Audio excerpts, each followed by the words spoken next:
I'm Jay Moran. I'm Bridget Jaipal Valenza. I'm Thomas O'Neill White. We need to get together and let our voices be heard. This is What's Next, a dedicated hour to have important conversations about the issues facing the marginalized and underrepresented communities of Western New York and Southern Ontario. If we're going to have some real healing, we've got to have space to tell some uncomfortable truth. What's Next continues our mission to discuss race, Equity, and the common concerns of Buffalo's East Side and beyond. The suburban area, everywhere, we must work and teach our children. and good morning. Welcome to What's Next. Today on What's Next, we're going to be talking about one of my favorite topics, and that is the arts in Western New York. And more specifically, we're going to talk about a program that was created to remove the barriers prohibiting many Western New Yorkers from experiencing the arts, including the cost, transportation, language, and effort. With us from Art Services, Inc., Liv Duke, Programs and Services Coordinator. Liv, thanks for joining us. Thanks for having us. And also with us, Tracy Synder, Executive Director, Theater of Youth. Hi, Tracy. Hi, thank you for having us. This is great. This is, like I said, this is one of my favorite things to talk about here, arts in Western New York. But it's great to, I guess I had known a little bit about the Arts Access Program, Liv, but I'll let you kind of lay out exactly what it is. Yeah, so the Arts Access Program is a program that was started by our organization, Art Services, Inc. We often go by ASI, in 2013, and it was essentially created to remove those barriers, as you said, to folks accessing the arts. Those including time, cost, transportation, knowledge, and effort. And it's anybody that receives income-based public assistance across Western New York in Erie, Niagara, or Chautauqua counties is eligible for this program, whether that be SNAP, WIC, HEAP, or Medicaid. Once you apply to the program, you receive a pass that has your name on it, and you can use that pass to access the arts for free at over 60 of our arts and culture partners across Western New York. And you can use that pass for free admission and free tickets to these events and shows. And it's really wonderful. The folks get to get out and appreciate the arts for free. Yeah. So just to clarify then, so you get this pass where you can go to any of these partners, like about 60 of them. Yep, there's 60 different partners. You take your pass. It's good for yourself, the pass holder, and a guest, whether that be a caretaker, a child, a spouse, a friend, anybody. You can take that pass. You'll get admission for yourself and that guest, and you can go there for free. So I'll just lay out some places. The Reg Linné Center for the Arts in Jamestown's one. Yep. Let's see, the Darwin Martin House, of course, in North Buffalo, and Theater of Youth. Yes. How about that? What a great transition. So what about that, Tracy? You talk about kind of getting involved in this program and what it, kind of how it kind of plays itself out at the Theater of Youth. Sure. So I don't even know how long we've been a partner in this program with ASI. Yeah, I think a long time. A long time. Yeah. I started with the company in 2019, and I have continued that partnership. And it's really wonderful because we offer two branches of our season programming. One is our year-round education workshops, and then the second is our main stage performances. So this season we're doing 3 shows, and all of those are aligned with ASI and the Arts Access. And so as Liv said, people can come and reserve 2 tickets for them and a guest. And we see everyone from families to adult individuals that can come take advantage and see a live performance. And of course, I would think it's quite an opportunity because, especially, Theater of Youth is known for a lot of things, but the holiday programming, Theater of Youth is kind of really like a legendary part of the art scene here. Do you see different faces like that coming up that might be taking advantage of Arts Access? Oh, absolutely. Like I said, even just at my time at Toy, we see families of all ages coming, and then, like I said, adult individuals. And this holiday season, we are having a holiday offering. How about that? We're doing Junie B. Jones in Jingle Bells Batman Smells. So I don't know if you're familiar with the Junie I know B Junie book B. series. Sure. Read a few to my daughter. Yeah. Yeah, so it's really fun. And again, it's something for all ages and families. That's the thing. We really want families to come and allow children and adults to have that shared experience, because I think sometimes as we get older, we can forget a little bit what it's like to be a child, but to see, as we always say, it's really about the wonders and worries of childhood, and we support programming that shines a lens on that so that a child really sees their story being told, but it's also relatable to adults in the audience as well, because you get those reminders of the magic or the concerns even that you had as a child. And then you get to share that with your children or children in your lives. So it's really a special experience to share. Concerns I had back when I was a child. I'll have to revisit that discussion someday. It's really about, anxiety right. That's what I'm thinking. School and grades and friendships and stress. And, now today the world has changed so much with cell phones. But sometimes that is a factor in our programming. And sometimes it's a little more classical, pre-technology elements. But, we really try to focus on different experiences that children have and how can we emulate that in performances. What are the themes that we're focused on? And we also, in many years, we have such a strong tie to schools in the area because we offer field trip daytime performances during the week. And so we focus on, what are schools covering? Are there literary adaptations that we can bring to students and schools to really align with the curriculum, as well as offer engaging programs? And so there is alignment with school programs? Yes. So this season, we're doing Junie B. Jones. We're doing an adaptation of The Hobbit. And then we're ending the season with Don't Let the Pigeon Drive the Bus, based on Mo Wilhelm's character, the pigeon. There's a whole series of books. Okay. And so all three of those things are based on books. So you're really seeing those stories come to life in a unique way, live on stage. So these books are sometimes covered in the classroom as part of curriculum. And then even if those books aren't specifically covered, there are other books similar. There are other adventure or mystical stories that are covered that are similar to The Hobbit. And I know that Don't Let the Pigeon Drive the Bus and Junie B. Jones are taught in the classroom and part of reading. And are you hearing that from time. educators who say, yeah, we're seeing an increased level of interest in these books and in reading, more importantly, because of the programming at Theater of Youth? We are. Yeah. Actually, I can say that this year, the past couple of years since programming came back from the pandemic with field trip performances, we have been tied to the Buffalo Public Schools with their field trip initiative. So we have, I think, 6 shows dedicated just to BPS performances, which is dynamite because this initiative allows, their goal is every student in all of the grades get to go on at least one field trip a year. And so they come to their kindergartners, to Theater of Youth, and this year they're coming to Don't Let the Pigeon Drive the Bus. Okay. And we've actually had to add 6 shows to our field trips because the demand is so great.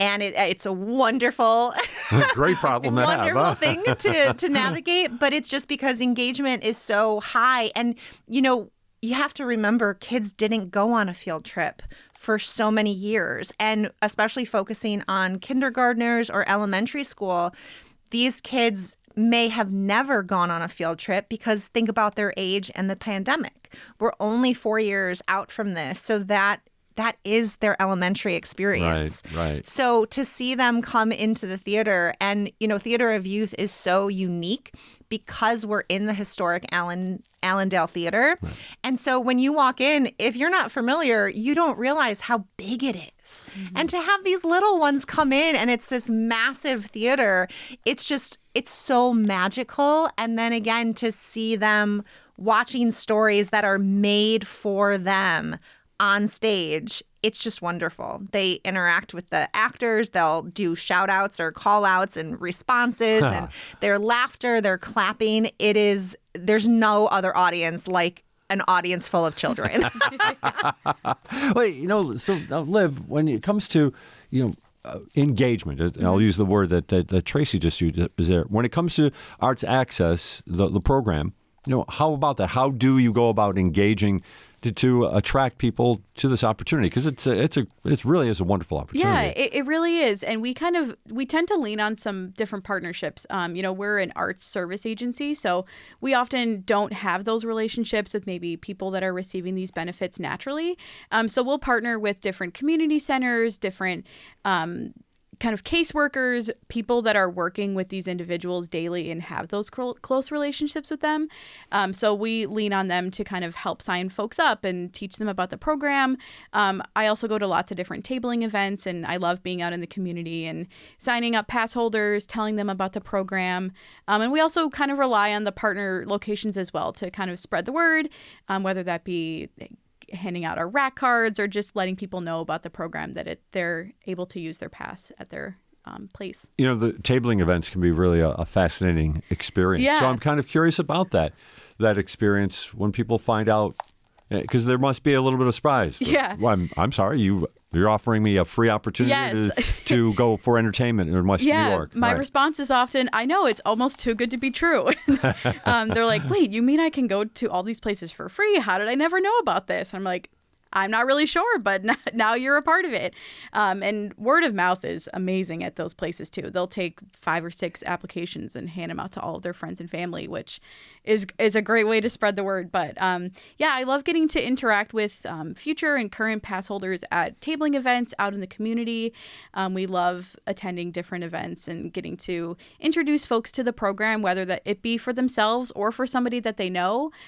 Maybe they work at a school, maybe they're a caseworker, and they can spread the word to folks that would be eligible. So it's just a really nice way to kind of see who's interested and spread the word right there in person. How many, did you say 3,000 people right now have the Arts Access? We just wrapped up the previous season in August, and we had over 3,000 pass holders, which is double from the previous season. So Wow. It's really expanding pretty rapidly, and we're really, really excited about that. Okay, so you said season, that season is behind us. How do we move forward here? We've kind of changed the model a little bit. All of the partners renew in August, just to make sure that they're still a part of the program. That's when we often bring on new partners. But the passes are good for a year from when you apply. So if you apply next month in October, you'll renew that in next October. And that's just to confirm that you're still receiving those benefits. We have all the correct information for you. Most people are likely still eligible, but we just ask that you reapply every year for the program. Okay, well, that makes sense because there are, like you said, there are qualifications involved. Yep. Transportation is something that's also part of this. That's interesting. Yeah, so a big barrier to accessing the arts for sure is transportation. It's getting to these places, especially if you live in a more rural community outside of kind of the metro area where public transportation is accessible. So through Arts Access, every pass holder has the opportunity to reserve free, reliable, and accessible transportation. And we partner with an organization called Heart Transportation, and they provide the transportation for us. So pass holders will give me a call or fill out something online, let us know a few weeks in advance where they would like to go, what time they'd be picked up. And the driver will come pick them up right at their house, take them to the place they'd like to go, any of those partner organizations. So if they're seeing a show or going to a museum or any sort of offering that they're using their pass for, they can use this transportation. They get dropped off right there, picked up when they're done, and taken back home. And it's accessible as well. So if you are in a wheelchair or have any sort of mobility challenges, they're able to accommodate that as well. You mentioned rural areas. What is the outreach? How successful have you been in outreach? It's a little bit more challenging just because a lot of those, the partner organizations aren't quite located in those rural areas. But we've seen it's definitely growing in success, especially kind of in the Niagara County areas.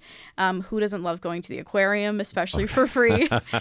So that's been successful to kind of have some places that they'd like to go to. And we're also expanding into Chautauqua County more. Right. We currently have a handful of organizations as a part of the program there, including the Chautauqua Institution, the Reginald A., as you mentioned, Roger Torrey Peterson Institute, and Sukanya Berman Dance Company.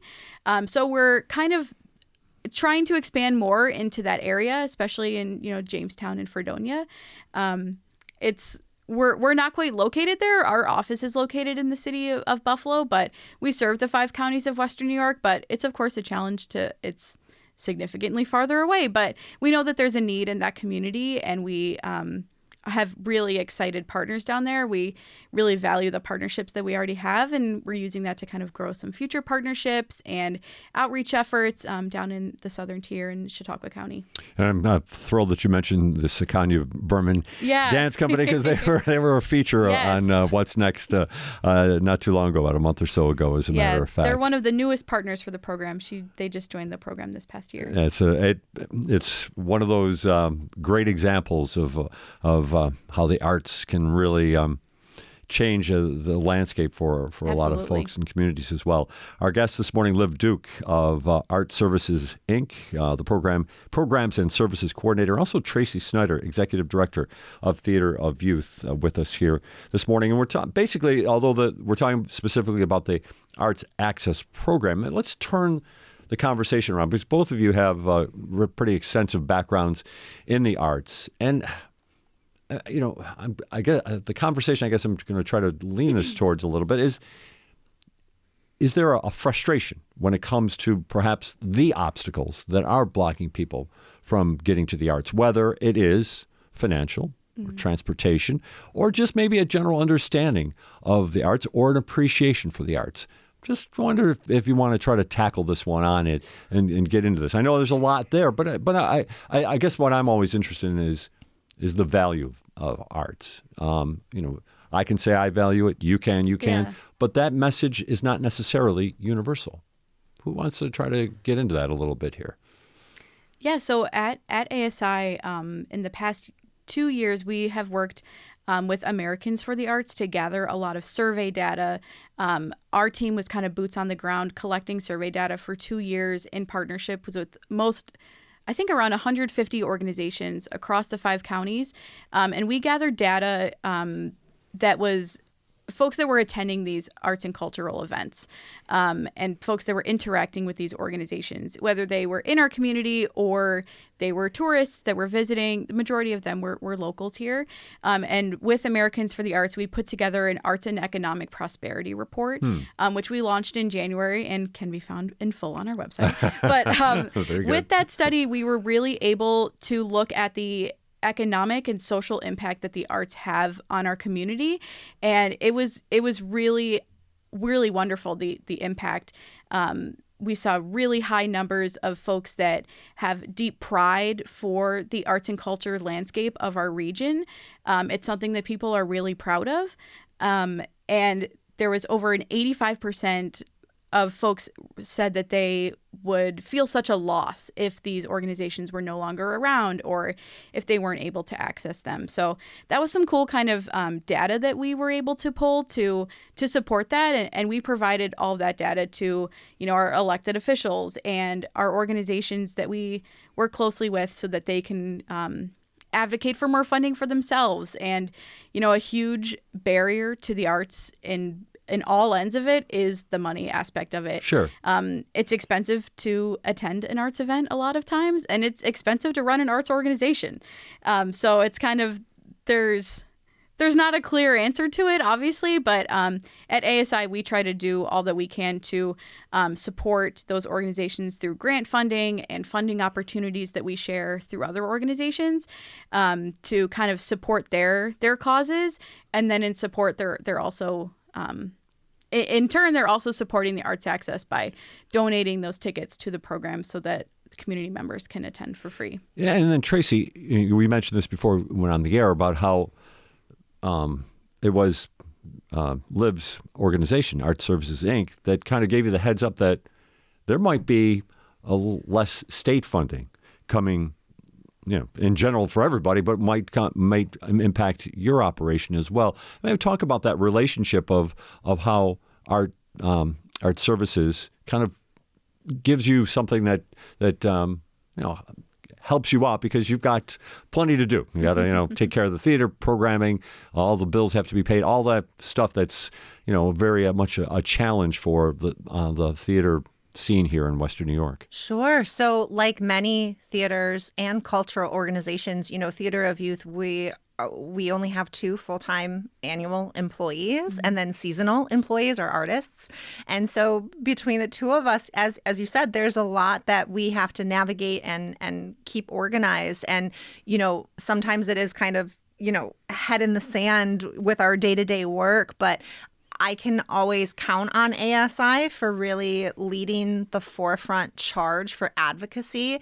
And part of that, as you just said, is, they gave us a heads up before we really knew what was going on with the potential for NYSCA, New York State Council on the Arts, to potentially cut funding this year. And so they said, well, not only might this happen, but you can be a part of it. You can write letters to your representatives. You can fill out this survey. You can, these are the connections. And so they really lay things out for you to save time and energy, but yet make an impact. And that's the thing, is that they really lead that charge. And then we can jump on that wagon or ask questions. And they really put us in touch with leaders that we might need to reach out to. So they're just so dynamite. And it's something that I know that I personally and professionally am so grateful to them for their leadership within the arts community at large with Western New York. Do you get, does the Theater of Youth get NYSCA funding? We do. We've been very lucky that on and off, NYSCA is wonderful, as is ASI, that they offer operational grants and funding. Mm-hmm. And that's really, I know a lot of theaters and cultural organizations struggle with trying to find just operational funds, because you never want to create a program just to get funding. But sometimes, funding is program specific. And so It can be challenging. But just the operation, the day-to-day, there is such, as Liv said, such a high need for funding. And it costs to operate. TOY is a 501c3.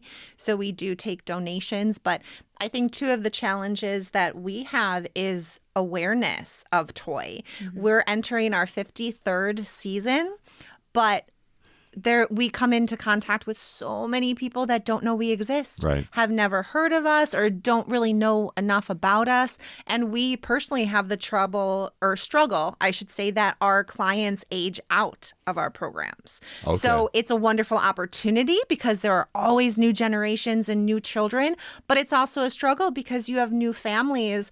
I, for one, I have a 4.5-month-old now, first-time mom. Congratulations. Thank you. But it's a challenge. Your 4.5-month-old name is? Lily. Oh, hi. Okay, Lily. Yes, Lily. Lillian. Yes. All right. And you can get overwhelmed with your day-to-day, and you don't know what's out there. Yeah. And so, trying to raise awareness that, hey, Theater of Youth is for you. You can come and see shows, and it's professionally produced theater. That's the other misconception, is a lot of people think that it's children performing for children, but we are professional. And so it's primarily adult actors performing for children and their families. So raising awareness. But as a parent, as an individual, and as an arts leader, I can go to ASI to find information about not only their services, but connections to the community and what is offered for, whether you're a grandparent wanting to take your grandchild to a show, or an individual wanting to get out and experience something in the arts. Yeah, and that knowledge part of it is a huge barrier that folks don't often think of. We think easily of cost and transportation, but I talked to a lot of pass holders that before joining this program had no idea that the majority of these places even existed in this community that they've lived in their whole lives. Mm-hmm. So, we send out a newsletter to pass holders about upcoming events. We are constantly reminding them about all of these great opportunities, and also sharing free events where even if they have a friend that's not a pass holder, everybody can attend for free, or, they could always bring them as their guest. But that knowledge part is a huge, barrier to accessing the arts, and not only through Arts Access, but also at ASI as a whole. We try to kind of bust that down as much as we can. We administer and we announce different calls for work for artists, whether it's a mural project or a public art project. We're spreading the word about those opportunities for artists. We send out a monthly newsletter, a weekly newsletter that has career opportunities, funding opportunities, anything that you might be interested to know as an artist, because the knowledge part, there's so much information out there, and especially as a working artist or an artist that is just doing it on the side, there's so many opportunities for them, and we try to let them know about them as much as we can. Right, and so art services, we talked about the Arts Access Pass, but there is an overview of opportunities for organizations like Theater of Youth that they can take advantage of. Let's maybe just have a little discussion about what that is. Absolutely. So Art Services, Inc., we often go by ASI. We're kind of an arts service agency. So we're also a nonprofit, 501c3, but we are kind of a resource hub for all things artists, arts organizations, arts administrators, and then also that community aspect with Arts Access in particular. But we provide a lot of different kinds of resources to artists or arts professionals, arts administrators, whether that be funding. We administer different grants throughout the year, grants that we fundraise for and grants that we receive funding from the state to administer locally. And that is direct support to artists that are creating new work, creating projects, organizations that are maybe receiving a general operating grant to keep their lights on and make their payroll, or are putting on a new arts program. We also do a lot of different professional development workshops, conferences, training programs for artists and arts administrators. We also offer different financial services like bookkeeping. We offer low-cost bookkeeping to arts and culture organizations across Western New York, and also fiscal sponsorship. So if you're applying for a grant, we can be kind of your work through as a fiscal sponsor. Advocacy, as we kind of talked about, at local, state, and national levels.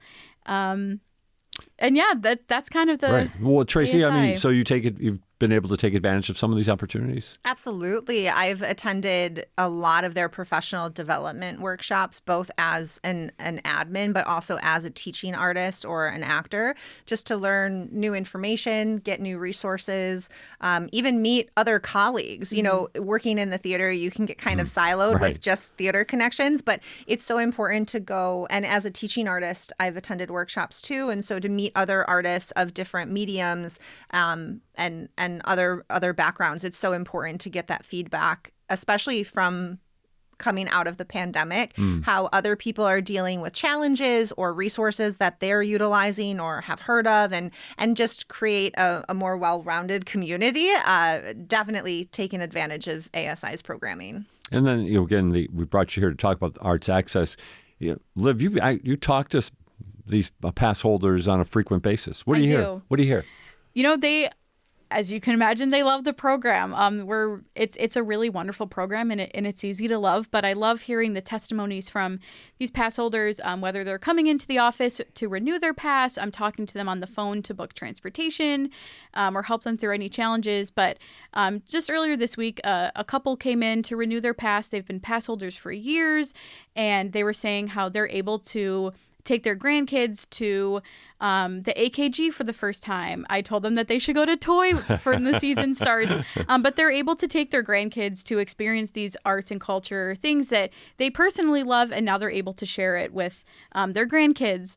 I work with a lot of individuals that are maybe living alone or isolated, or aren't really able to leave their house very often. One particular pass holder comes to mind. She's a new pass holder. She just applied maybe 6 or 9 months ago. And through the Arts Access program, we book her transportation. So someone comes and picks her up.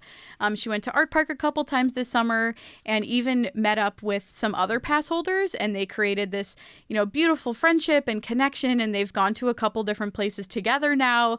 And she's talked about how thankful she is that this gives her the opportunity to get out of the house and experience the arts that she's loved her whole life, but hasn't really been able to experience. And that transportation is a big part of it. And also just the knowledge aspect.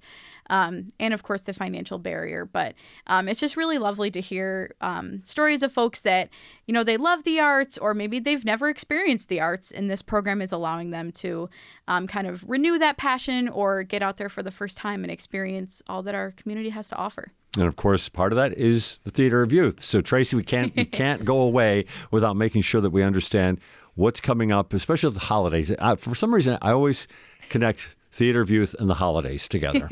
I love that. I love that so much. So this season, we're doing 3 main stage productions. So first up in December, we will be running Junie B. Jones in Jingle Bells Batman Smells. I can't believe you can roll that off your tongue like that. I'm sorry. It's fun for the whole family.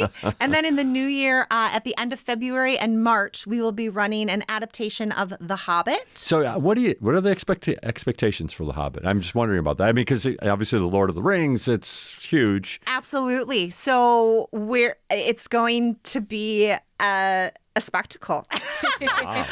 What's really wonderful about this adaptation, it's by Gregory Banks, who, if you have seen any productions in the past, Gregory Banks also did an adaptation that we did of Robin Hood, as well as there was another one that I'm blanking on, but the director for this is Chris Kelly. Okay. So anyone that has seen a Chris Kelly show knows that he has such a unique approach, and it's really this wonderful blend of really understanding the text for the actors, but then also a bit of that spectacle nature. And so The Hobbit, you can expect a magical adventure, and The Hobbit is so interesting because it's really, the themes are not only adventure, but it's really about self-discovery and friendship and challenges and how to overcome that, and a little bit of that good versus evil, and how do we triumph and discover adventure and joy in our everyday lives. That's, if you know Bilbo, that's really,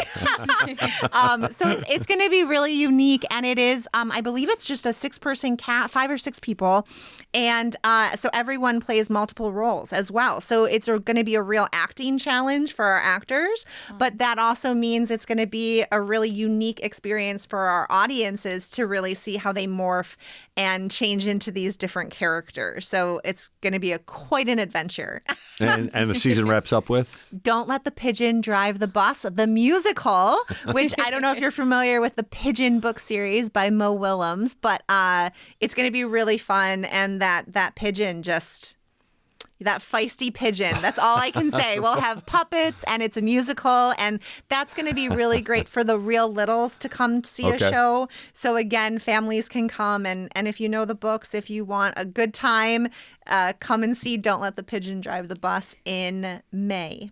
And then finally, again, Liv, how somebody, if they're interested in finding out more about the Arts Access Pass, what do they do? Yeah, absolutely. So if you're eligible for the program or just want to learn more, definitely check out our website. It's arts-access.org.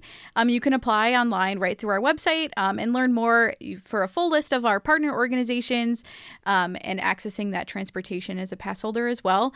You can also always stop into our office to apply or learn more. You're right there at the Tri-Main? Yep, we're in the Tri-Main Center. 4th floor. 4th floor, all the way down at the end on the right. Or you can give us a call or send us an email. I'd love to chat and talk more about Arts Access and get you signed up and involved. Well, we loved the chat this morning. Yes. Liv Duke is the Programs and Service Coordinator with Arts Services, Inc., and Tracy Synder is Executive Director of Theater of Youth. Thanks for being with us on What's Next. Thank you so much. Stay with us. There's more to come. This is What's Next on WBFO. Hey there, News Junkie. Do you have a quick moment? Visit WBFO.org on your phone or computer, or if you feel like talking, call 1-877-456-8870 and make a generous donation to your NPR station, WBFO. When you do, you become a direct supporter of local journalism. That kind of action is essential to our community's access to news. Become a part of something important today. You're listening to What's Next, our place to discuss the important issues of our communities of Western New York and Southern Ontario. We want to hear from you. Click on the Talk to Us option in the WBFO app, and we will work to get your questions or comments on the air. Do you have a story or concern that we should be addressing? Email us using what'snext@wbfo.org. Together we'll have the conversations that are needed. This is WBFO, your NPR station. So, David, we talked when you formed, or were helping to form this Center for Information Integrity at the University of Buffalo. Let's get an update. How have things grown for the center? What have we seen so far? So I would be remiss if I didn't mention that the person behind the scenes here, driving the conversations that basically brought us together, is Chitra Rajan, Associate Vice President for Research at UB. She got about 20 of us to converse for a bunch of Friday afternoons, for 2 or 3 months. And eventually those conversations led to the conception of a potential research center. That was in the fall of 2021 when we first applied for center status, was just about this time in 2021.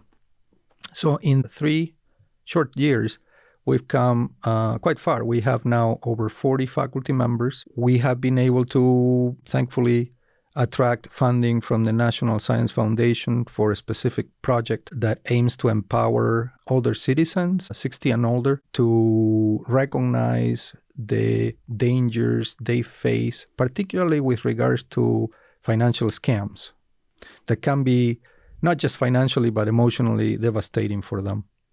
So we have, together with partners in other institutions around the country, our approach is to, and when I say this is a project actually led by my partner, co-director Siwei Liu. Yes. But our approach has been to think of our senior partners as essentially allies that can help spread the word with their friends and family. So that's one of the projects that we've been working on. We did a soft launching of some of this stuff a few months ago. Our plan is to convert this into a self-sustaining enterprise, not dependent on grant funding anymore. We're calling it DART Collective. And DART stands for Deception, Awareness, and Resilience Training. Okay. So that's one of the most successful projects that we have been involved in. We have also published a series of mini articles. Bruce was involved in 1 or 2 of them. And we have also published a collection of essays. SUNY Press has published it. This was a collaboration with the Humanities Institute. A few years back, we founded a book series with SUNY Press with the title Humanities to the Rescue. Right. I remember it well. and so CII and HI, the Humanities Institute, partner for this project. So we have, the book came out in a couple of months ago called Truth Seeking in Our Age of Misinformation Overload. The essays are quite enlightening. And they span a multitude of disciplines. From Bruce here has an article from a mathematical modeling perspective. And we have participants, contributors, all the way from computer science and engineering to arts and humanities and social sciences, etc. So our approach has been, at this point, is basically about first creating or contributing to create a community of faculty who are interested in collaboration around the topic of mis and disinformation. The focus has been depending on, the interest that these faculty members have. But essentially at this point, we've had people working on AI and ethics, AI justice, people working on communicating climate change science and some of the pitfalls of misinformation in that area, democracy and civil rights. And we've had some of the folks in the medical school partnering with people in theater and dance to combat misinformation in the health fields, with a special focus on the misinformation that was circulating during the pandemic. So that gives you a sense Sure. of what we've been doing. Wide-ranging, for sure. And you mentioned how we're trying to develop allies and friends to help carry this along. Well, you happen to bring a couple of your allies with us, Jasmina Tacheva and also Bruce Pitman. So maybe let's just open up a conversation about that. The things like you said, trying to spread the word. I'm curious. It's always somewhat foreboding to approach a scholar when it comes to have discussions, but it's always a great opportunity to utilize the resources. So what are the conversations that you're having with, whether it's, your significant other, students, other faculty members? What when it comes to information and misinformation, what kind of conversations are you having? I think for me, one of the biggest pieces of, maybe I can even call it misinformation out there, because I think the lack of information sometimes is just as harmful as having the wrong information, particularly around generative artificial intelligence, because this seems to be on everyone's mind right now, is that, when we use these really sleek user interfaces, probably most of your listeners by now have at least heard of ChatGPT and maybe even have tried using it. Maybe once or twice. I was just getting coffee at UB a few months ago, and I overheard a group of undergraduate students discussing the fact that they've been trying to use it on pretty much all their homework assignments.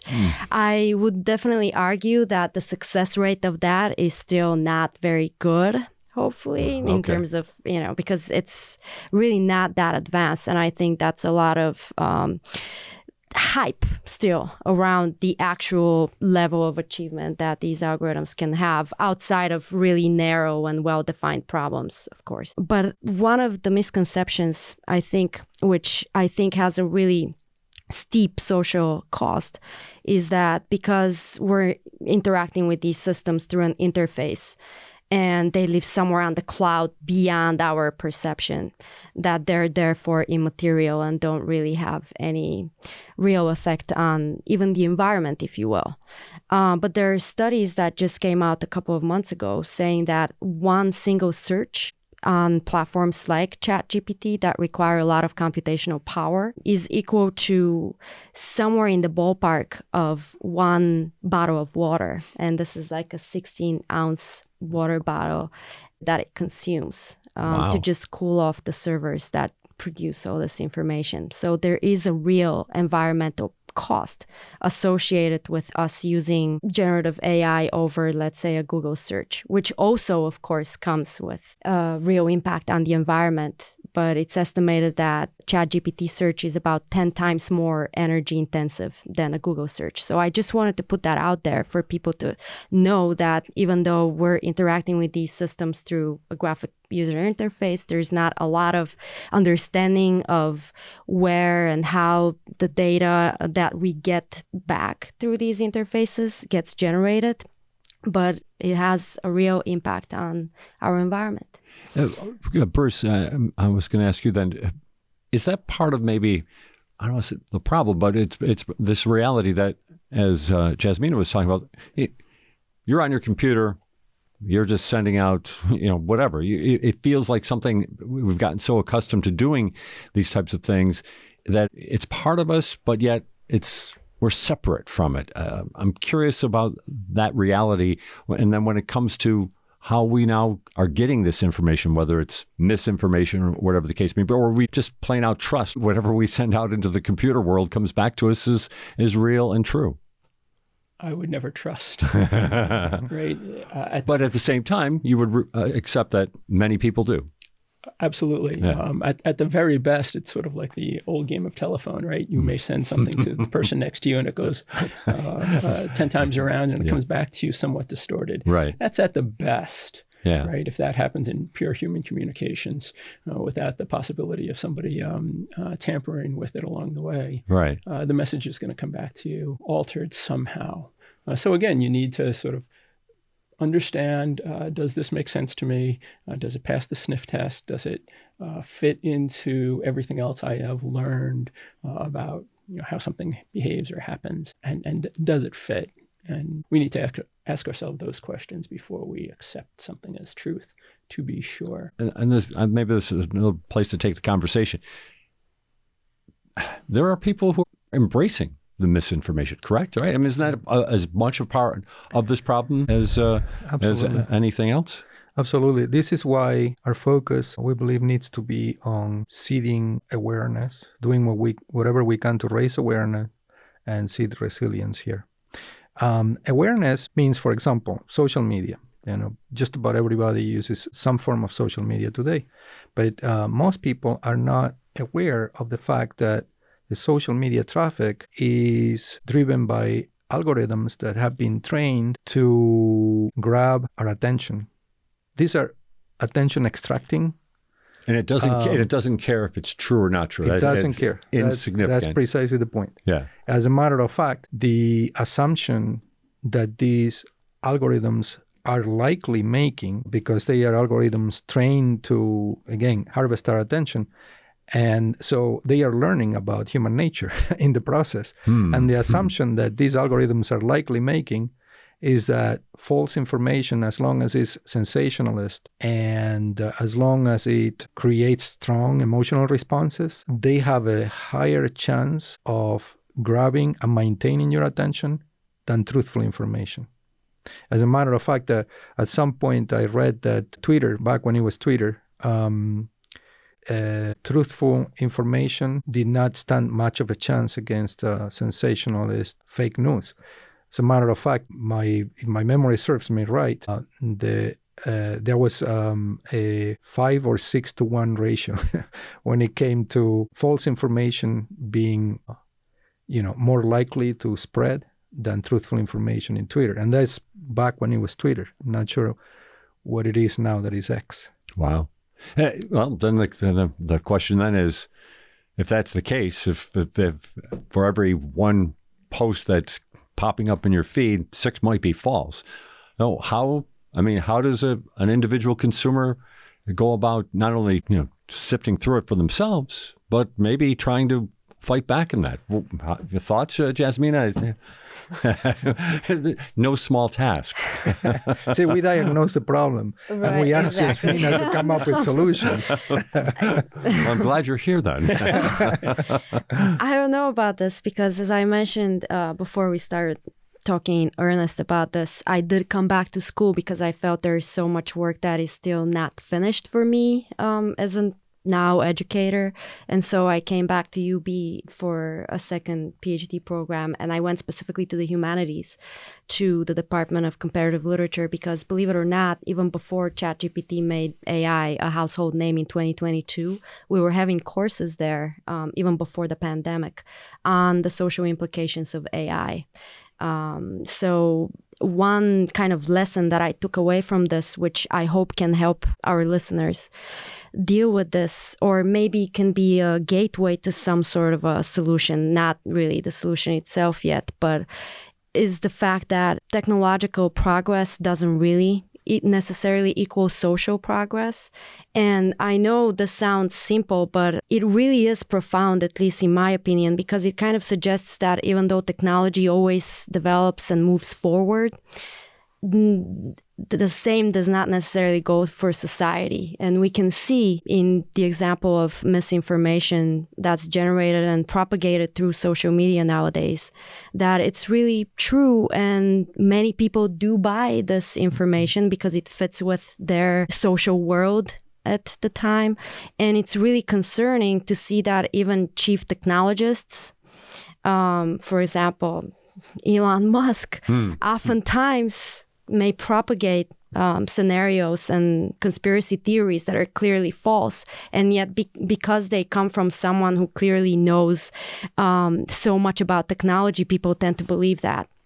But the reality is, just because we have these shiny new things now doesn't mean that we're better off as a society and we're closer to solving actual social issues than we were before. In fact, these technologies themselves create a lot of inequities at the same time that they're also intensifying existing inequalities. So Jasmina makes great points about this. And this is why it's important to be aware of the fact that the problem we're facing, while it may be new in terms of scale and volume in the digital age, it's a problem we've been facing at least since the invention of writing, and especially with the spread of the print technology in early modern Europe in the 1600s. If you think about it, with print technology came the democratization of knowledge to some extent.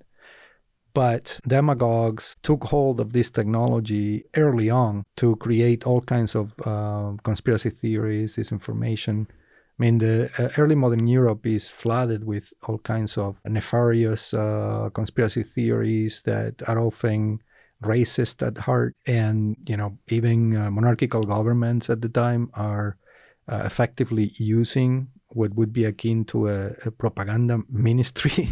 At the time, I can talk about, early modern Spain. The monarchy there was created an office of royal chronicler that was meant to come up with a totally fantastical history of Spain as an always already Catholic nation, as a way to solidify a version of Spain that excluded the descendants of Jews and Muslims, for example. So the problems we are facing today are not necessarily new.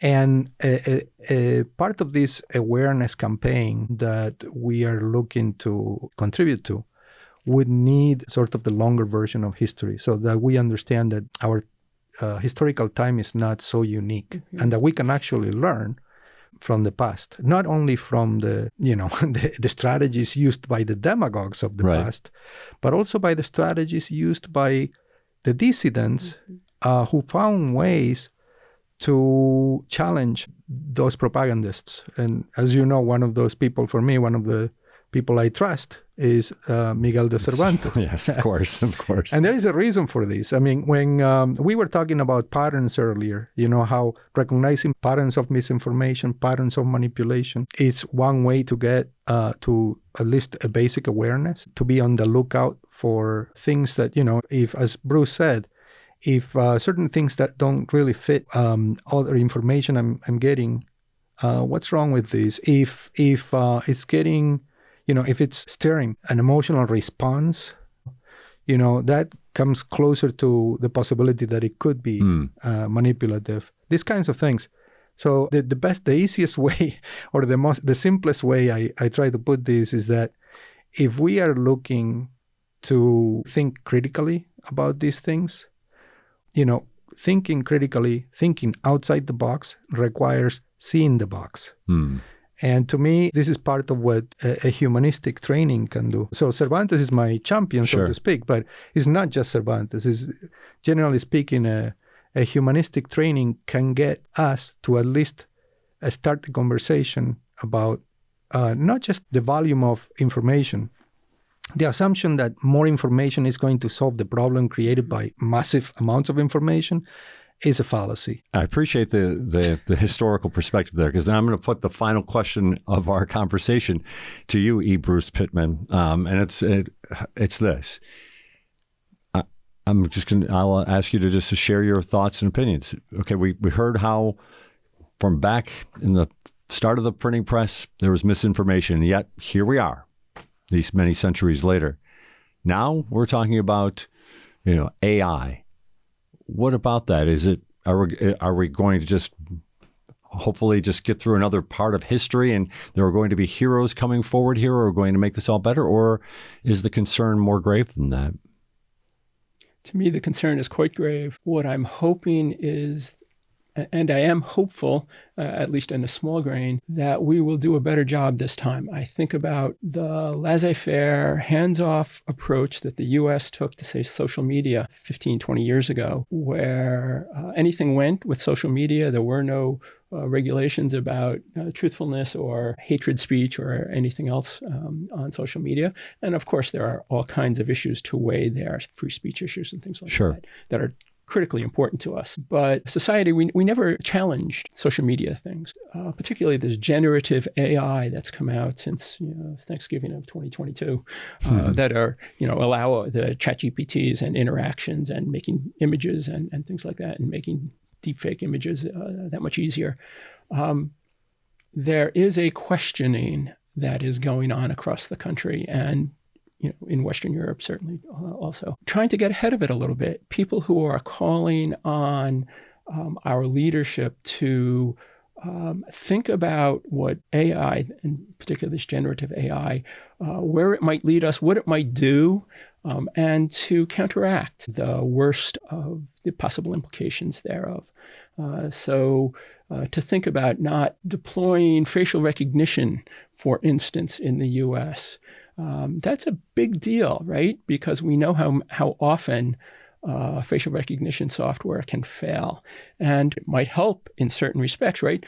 It might give a human who oversees it leads or help out if there's a human or if there's a responsible person in the loop. Questions about generative AI, this discussion today, we're asking people to start thinking about what the implications of AI might be and to get ahead of it, to help educate people, to help pass appropriate regulations that will prevent the worst of possibilities. And the idea that we're at least having those conversations now at the early stages of these new AI tools, that gives me some hope that maybe we'll be able to, I don't think, control is probably far too strong a word, but at least understand what we're in for and get ahead of it a little bit. Well, if we could have this conversation extend on, and maybe we'll have to revisit it sometime here in the future. So very much appreciated. And I guess when you get right down to it, a great place to start, if you are interested in it, is the Center for Information Integrity at the University of Buffalo. Ibris Pitman, Jasmina Tacheva, and also David Castillo. Thanks very much for joining us on What's Next. Thank you. Our pleasure.